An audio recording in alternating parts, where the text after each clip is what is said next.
I want to just refer to this. You showed me this marvellous, I think we got the slide there, Aaron, but the Nurses Code of Conduct. Oh, priceless. This is fantastic. Can we have slide 1?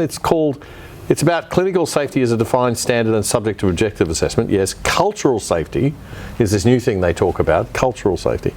It's entirely subjective and nurses can lose their registration on the whim of AHPRA complaints assessment officers.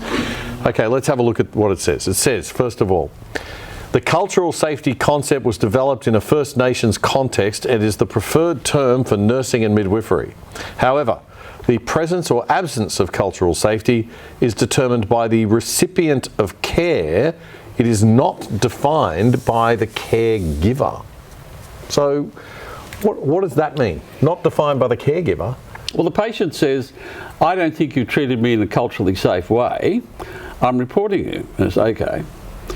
So what is how does cultural safety compare to clinical safety? If a nurse is doing something which is clinically or professionally unsound, there's some fairly objective tests for that, and if someone is accused of that, there would need to be proof.